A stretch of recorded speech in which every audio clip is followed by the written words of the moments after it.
These speaker stands cost $400 from Addicted to Audio, and these handmade delights cost $530 with postage from Etsy. But these beauties cost only $47 in materials and your own time. And I'm going to show you how to make them in 5 simple steps. Let's see what tools you need. Tools required are an angle grinder, a cutting wheel, a sanding wheel, a welding machine, and welding safety equipment. So you've clicked on this video, you've seen these cool speakers, and you can make them really cheaply yourself at home. And then you've wanted to turn off because you've gone, oh no, I have to weld. And I want to quickly say, don't turn off, because welding isn't as hard as you think. With a little practice, you can easily make these speakers. It's like any other DIY job, any other power tool. You can learn to do it. Trust me, you can do this.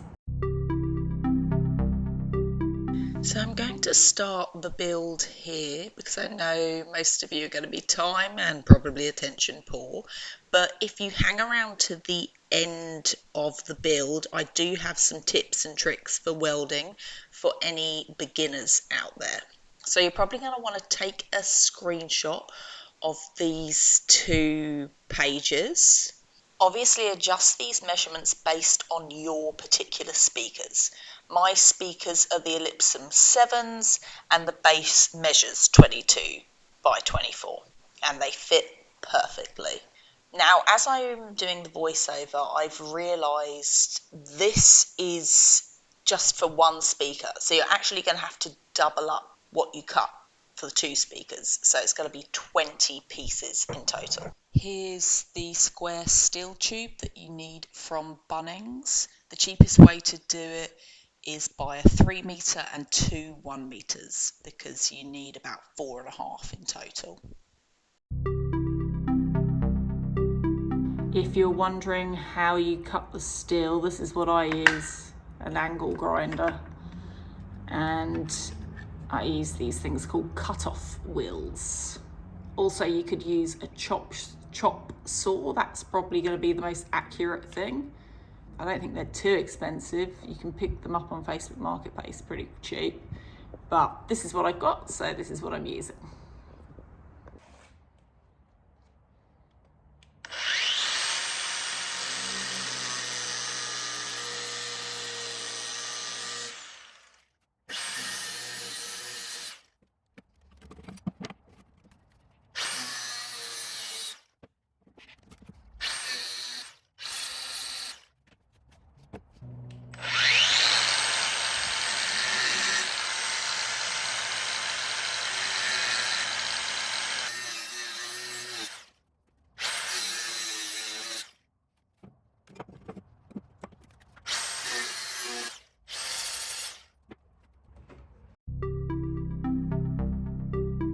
A really important step before you start welding is to sand off the top layer of the steel, and this will remove anything that can interfere with a strong clean weld. It is actually really important. I forgot to do this for a couple of my welds and I really noticed the difference. There's a couple of ways you can do it. You just saw me do it with an angle grinder, and now I'm using one of those wire brush attachments on your regular power drill. It doesn't take much time, just a little bit, and it'll remove anything on the surface that you don't want there interfering with the weld.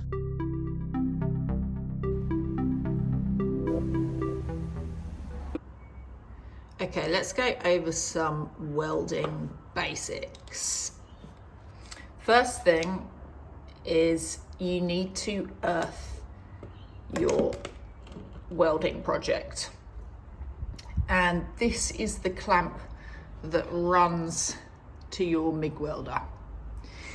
And if you don't earth it, the welding machine will feel like it's not on. It just won't work. Earthing means attaching it to anything metal. I could have attached it to this here, but anything metal attached to your project will work.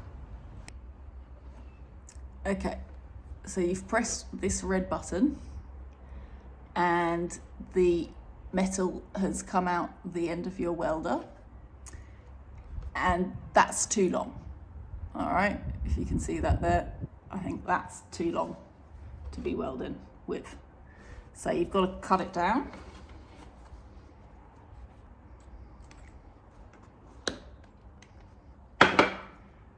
I think that's about right.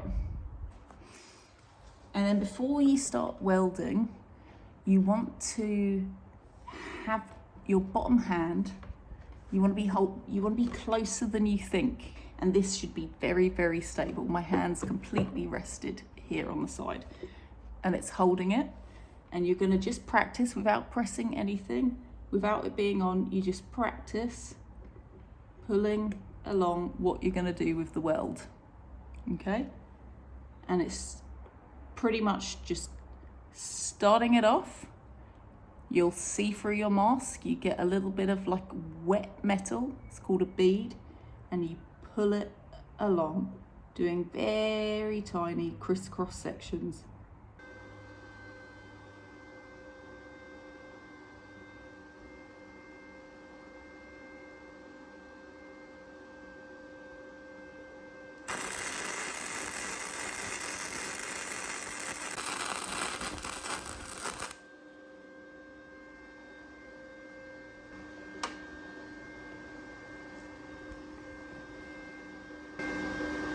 Now that's probably going to be the ugliest weld you've ever seen.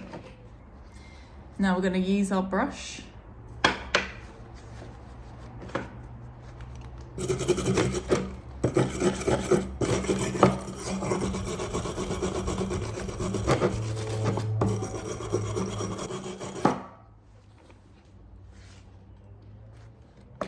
This wire brush gets off all of the tiny little spheres of metal that fly out from the weld, and it can get off some bigger lumps if it's still warm.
Another thing I quickly want to say is please wear your gloves at all times.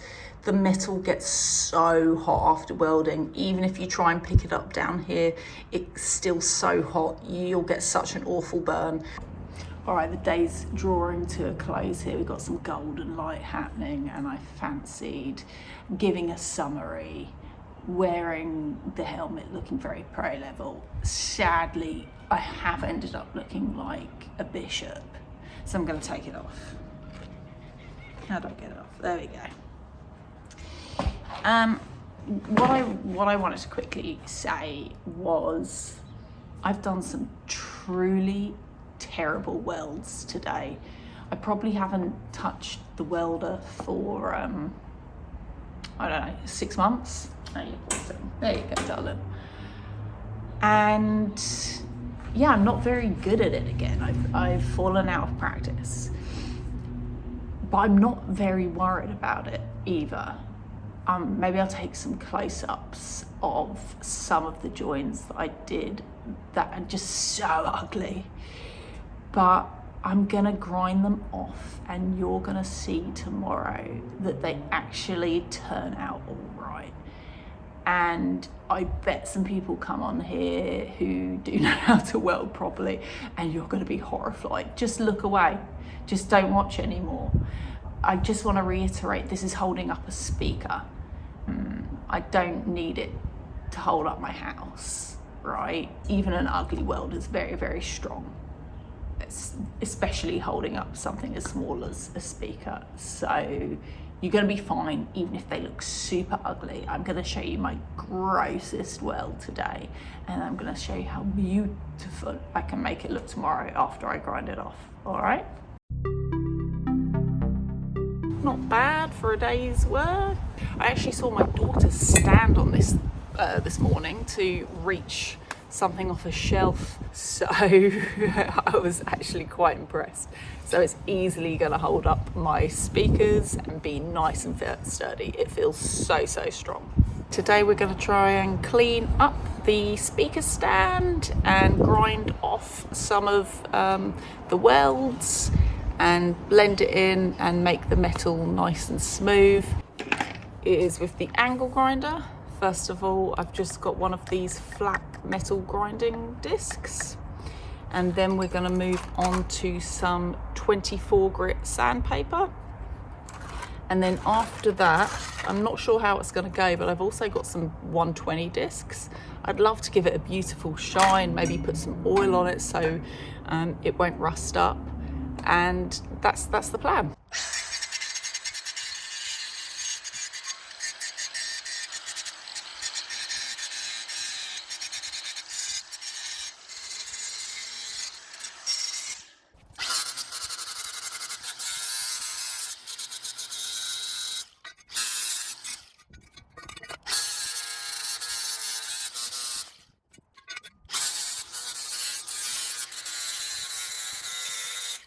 Gone over the whole thing with the 24 grit, and that's how it's looking. Ones that I've really worked on, you can flatten them down. This is where part of the speaker will actually be sitting, so I've really tried to flatten it down, and you can see the corners look lovely. I've done the 120 grit, and it's definitely very nice and shiny.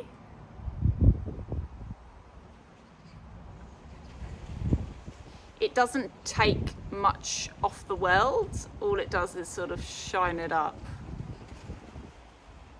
But the final thing I'm going to give a go at, because like I said, I have done these speakers once before and I did notice a bit of rust come on them after a while.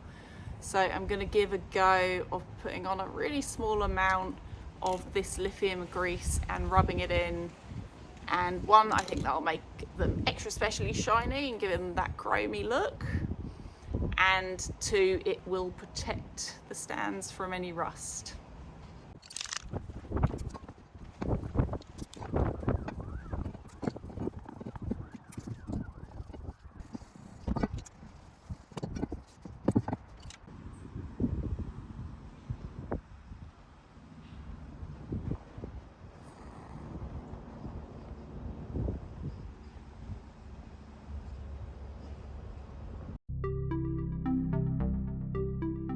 So this particular welder is the cheapest one that Bunnings get.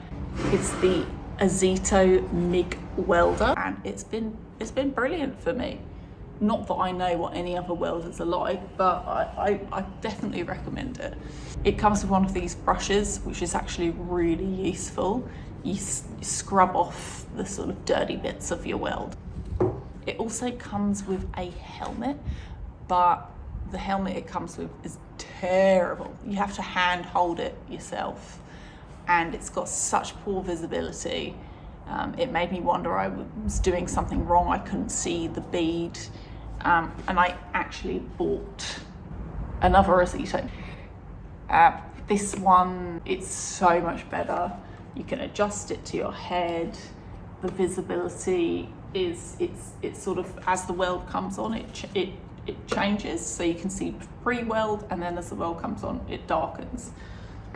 So first tip is you've got to wear old clothes and you've got to be fully covered. You can't wear a t-shirt like this. Your arms have to be fully covered down, including your legs as well, because bits of sparks do spit off the weld and onto your clothes, and they can burn tiny holes into your clothes. So wear something old and not flammable, I guess. Another tip before you start welding the speakers is to practice a few times on a couple of bit of the leftover square tubing. You don't have to do much, you know, I probably spent 10 minutes figuring out what the adjustments on here should be and, you know, how it all sort of works out. Tip number 3 is to make life easy on yourself and try to cut as accurately as possible. You know, that's going to be an easier weld than that.